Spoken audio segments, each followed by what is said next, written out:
여러분 안녕하십니까? 5월 19일 네트워크 매거진 시작합니다.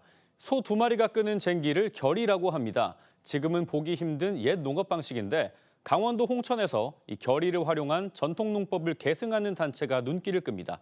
이승훈 기자가 취재했습니다. 봄비 내리는 논 위로 황소 2마리가 분주히 움직입니다. 박가래비라 불리는 농부가 구성진 농요를 부르자 쟁기를 맨 소가 노래에 맞춰 쉴 새 없이 논을 갈아엎습니다. 소 1마리가 쟁기를 끌면 호리소, 2마리가 끌면 결이소라고 부릅니다. 요즘은 다 기계로 하잖아요. 근데 소로 이제 가는 걸 보니까 결이는 토질이 척박하고 산악 지형이 많은 강원도 등 중북부 지역에서 주로 사용됐습니다. 농기계가 보급된 1980년대 이후부터는 점차 보기가 어려워졌습니다. 결이소가 강원도 지역에 많은 지역에서 행해졌지만 지금은 이제 거의 전무한 상태고. 홍천군과 지역 보존회는 매년 5월 모내기 때와 10월 추수 때 시연회를 열고 산골 농경 문화의 명맥을 유지하고 있습니다. 올해는 전수 장학생 7명도 뽑았습니다. 모레엔 국립농업박물관과 농경문화 보존 등을 위한 업무 협약도 맺을 예정입니다. 결이농업 자체가 국내 다른 데는 없습니다. 그러다 보니까 저희하고 이제 업무 협약을. 군과 보존회는 국가지정문화재 등재도 추진할 계획입니다. TV조선 이승훈입니다. 동요로도 유명한 따오기를 복원한 지 올해 18년째입니다. 지금까지 390마리를 자연으로 날려보냈는데 그 서식지가 전국에서 관찰됐습니다. 이성진 기자가 보도합니다. 하나, 둘, 셋! 사육장 안에 있던 따오기가 힘찬 날갯짓으로 자연으로 돌아갑니다. 자연스럽게 날아가고 있습니다. 지난 7일 천연기념물이자 멸종위기종인 따오기 50마리가 방사됐습니다.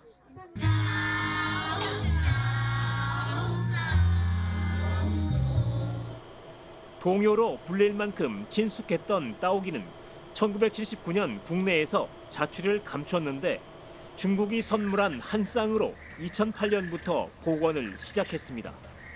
수정이 잘 되도록 사육장 크기를 조절하고 새끼들에게는 미꾸라지와 계란 노른자를 갈아 만든 고단백 이유식을 먹였습니다. 지극정성으로 키워 2019년부터 올해까지 10차례에 걸쳐 390마리를 방사했습니다. 살쾡이 등 천적에 희생되고 남은 100여 마리가 생존한 걸로 추정됩니다. 살아남은 따오기는 강원도와 경기도, 전북과 부산 등에서 발견됐습니다. 남한 전체에 따오기가 더 이제 확실하게 분산을 할 걸로 그렇게 예상이 되고요. 하지만 멸종 위기종에서 해제되려면 아직 갈 길이 멉니다. 세계 자연보전연맹은 일정 면적의 야생에서 최소 50쌍 정도가 정착해야 멸종 위기종을 벗어날 수 있다고 보고 있습니다. 환경부와 창녕군은 따오기 서식지 모니터링을 강화할 계획입니다. TV조선 이성진입니다. 운전 중에 잠시 들리는 고속도로 휴게소에 아이들을 위한 작은 도서관이 생겼습니다. 읽던 책은 가져가도 되는데 매달 기증받은 책이 그 빈자리를 새롭게 채운다고 합니다. 이심철 기자가 찾아가 봤습니다. 책장에 책이 빼곡합니다. 선생님과 아이들이 모여 책을 읽습니다. 종류가 몇 개인지 한번 세어볼까? 하나, 둘, 셋, 넷. 도서관이 있는 곳은 고속도로 7곡 휴게소 안입니다. 지난달 15일 문을 열었는데 책 3,000여 권이 마련돼 있습니다.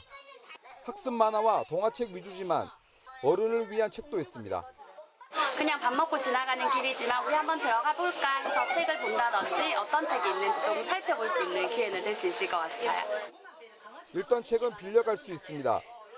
반나위 원칙이지만 대여 기간을 정해놓지 않았습니다.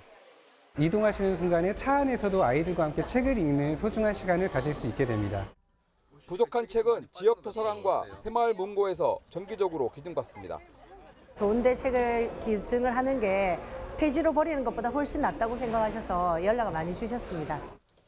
도로공사는 이번 주 하행선 휴게소에 2번째 도서관을 열고 올해 안에 대구 경북 지역에 서너 곳을 더 늘릴 계획입니다. TV조선 이심철입니다. 철강 산업의 중심지 경북 포항이 녹색 성장 도시를 꿈꾸고 있습니다. 산업 다변화와 함께 도시 곳곳을 숲으로 꾸미는 프로젝트도 진행 중인데요. 최근에는 세계 녹색 성장 포럼도 개최했습니다. 김동영 기자입니다. 도심을 가로지르는 길고 푸른 숲 사이로 옛 철길이 보입니다. 포항시는 2016년부터 철길을 숲으로 바꾸고 있습니다.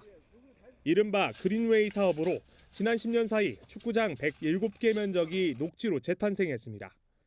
탄소 저감 효과도 공인기관의 인정을 받았습니다. 포항하면 연기를 뿜어내는 제철소 굴뚝이 먼저 떠오르지만 이제는 산업을 다변화해 녹색 도시로 나아가고 있습니다. 고부가 철강, 그다음에 그린 스틸, 배터리, AI 등등 연관 산업을 새로운 성장의 동력으로 만들고자 결연한 의지를 가지고 있습니다. 이런 경험을 국제사회와 공유하기 위한 세계 녹색 성장 포럼도 처음 개최했습니다. 국제기구 관계자와 전문가, 기업 관계자 등 300여 명이 참여해 주요 도시들의 탄소 저감 사례를 공유하고 협력 방안을 논의했습니다. We should not consider nature as something inert. We need to consider nature as an agent for the green growth. 포항시는 포럼에서 논의한 내용을 친환경 정책에 반영할 예정입니다.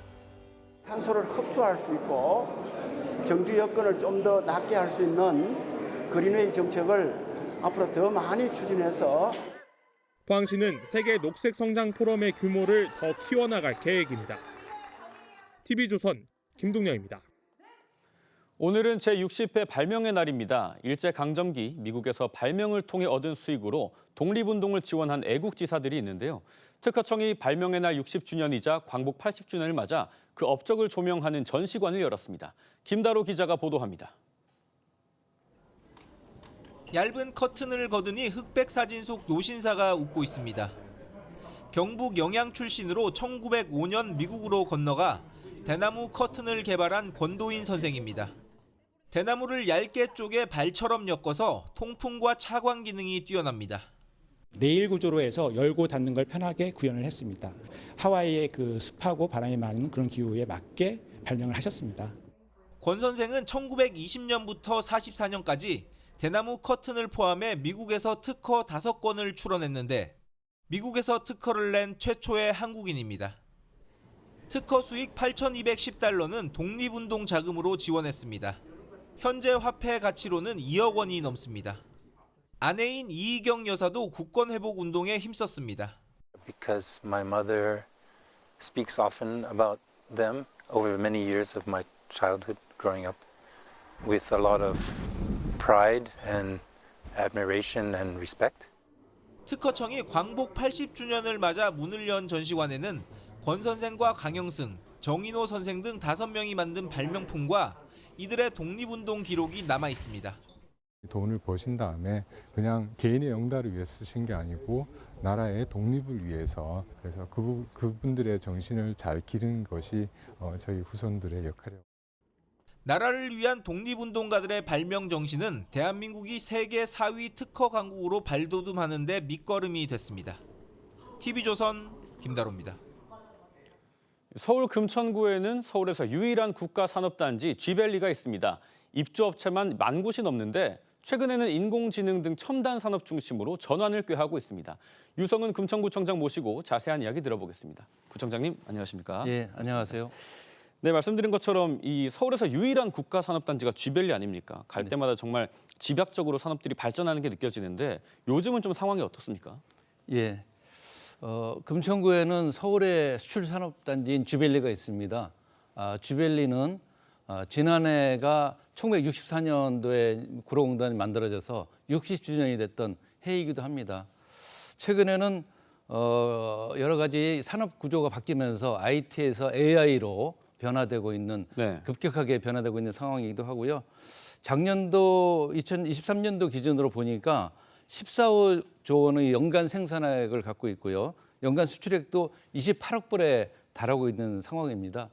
특히 아침에 출근 시간대 8시부터 9시까지 조사를 해보니까 강남역이나 여의도역을 넘어서서 출퇴근 인구 최고로 조사되고 있는 이런 상황이기도 합니다.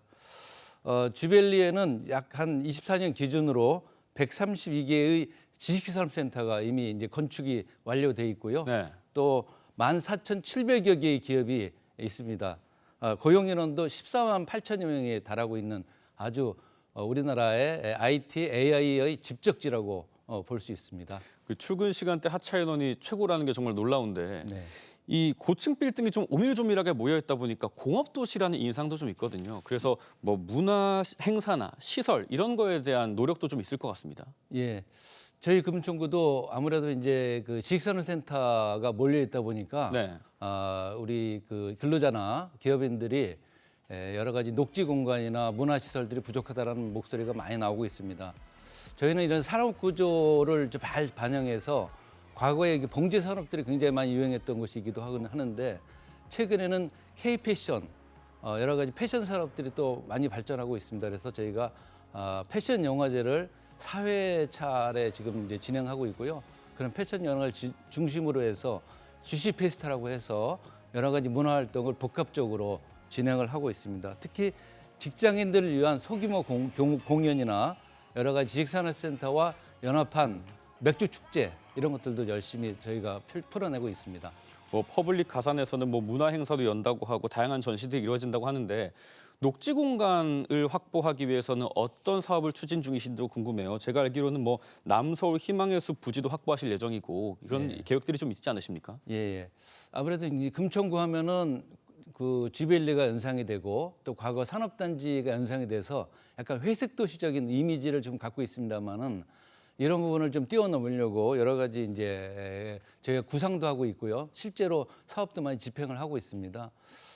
첫 번째로는 이제 직접적으로 가까운 곳에 공원을 많이 만들어서 직접적으로 정원을 느끼고 녹색 도시로서의 어떤 명소를 좀 발굴해 내려고 하고 있고요. 특히 이제 쥐벨리 쪽에는 쥐벨리 가든 팩토리 사업이라고 해서 녹색과 함께하는 그런 또 공간을 만들어 가고 있습니다만은 그 다음에 또 좀 전에 말씀하신 대로 서남권에 거점형 공원과 숲을 만들려고 남서울 희망의 숲이라고 해서 여러 가지 지금 대규모 숲을 조성하는 계획을 또 갖고 있습니다. 얼마 전에는 금천구에 시흥계곡이라고 있는데요. 네. 시흥계곡에 오미온이라고 해서 축구장 2.7배 규모의 대규모 정원을 조성을 해서 이번 올 봄에는 장미들도 많이 피고요. 많은 봄꽃이 많이 피어서 주민들이 많이 이용하고 있는 그런 또 명소로 거듭나고 있는 곳도 있습니다. 말씀하신 것처럼 금천구 곳곳에 정말 예쁜 곳들이 많은 것 같은데 제가 알기로는 이 주민들이 직접 동네 명소를 뽑기도 한다고 해요. 그렇게 뽑힌 게 금천구경이라고 하더라고요. 그걸 좀 소개해 주시죠. 예, 금천구를 이제 잘 홍보하기 위해서 금천구경을 이제 선정을 얼마 전에 했습니다. 특히 금천구는 과거 삼국시대의 역사 유적에서부터 근현대사까지 이제 사실은 스펙트럼이 넓은 그런 또 역사 문화 자원을 갖고 있는 금천구인데요. 삼국시대에는 호암산성이라고 하는 그런 아주 그 서울에서의 유명한 산성을 저희가 금천구에 있습니다. 한 340고지에 있는데 그곳에 올라가 보면은 약 한 큰 우물들이 한 18m, 11m의 가로 세로의 크기의 어떤 우물들이 지금 발굴이 되고 있고 이미 1우물지는 발굴이 완료돼 있고요. 또 그런 호암산성 외에도 조선시대 건국 설화가 갖고 있는 호압사가 있고요. 또 쥐벨리에 있는 이제 우리 근현대 수산업공단의 역사가 있거든요. 거기에 보면은 쥐벨리와 또 순이의 집이라고 과거에 우리 1960년대, 70년대 아팠던 그런 청년들이 꿈이 서려 있는 그런 그 아주 그런 부분들을 역사 자원화해서 만든 순이의 집이라고 또 그런 공간도 있습니다. 네, 저희가 마지막으로 한번 질문을 드려볼게요. 이 금천구에서 학생들을 위한 문화교육도 상당히 활발하게 하시더라고요. 지자체가 직접 나서서 학생들을 위해서 뮤지컬 교육도 한다고 합니다. 그게 좀 궁금합니다. 어떻게 진행되는지. 예, 뮤지컬이라고 하는 특징을 갖고 있는 것이 굉장히 의미가 있어서 저희가 전국 지자체 최초로 뮤지컬 센터를 만들어서 학생 교육도 하고 있는데요. 뮤지컬에는 아이들이 이제 배우로서의 지망점도 갖고 있고요. 또 거기에 감독, PD, FD, 그다음에 또 무대 장치, 또 이런 것들 관심을 갖고 있는 학생들이 굉장히 많습니다. 그래서 저희가 한 10여 년 전부터 여러 가지 뮤지컬을 중심으로 한 아이들 교육을 했는데요. 얼마 전에는 이제 올해가 광복 80주년이 되는 의미 있는 해라서 그렇죠. 안중근 열사의 뮤지컬을 스쿨 에디션으로 만들어서 영웅 뮤지컬도 공연한 바 있고요. 그걸 통해서 우리 주민들께서 많은 또 뮤지컬에 대한 관심을 불러일으키는 또 그런 또 성과도 얻은 바도 있습니다. 네, 산업과 문화 다방면으로 발전하는 금천구의 모습 저도 기대하겠습니다. 청장님 오늘 감사합니다. 네, 고맙습니다. 네, 지난 주말 울산 문수구장에서 올해 첫 프로야구 경기가 열렸습니다. NC 다이노스와 키움 히어로즈는 지난 17일 문수구장에서 더블헤더 경기를 펼쳤습니다. NC는 홈구장인 창원 NC파크가 시설물 보강 작업으로 경기를 할 수 없게 되자 완공 때까지 문수구장을 홈구장으로 사용하게 됐습니다. 네, 오늘 네트워크 매거진은 여기서 마치겠습니다. 시청해주신 여러분 고맙습니다.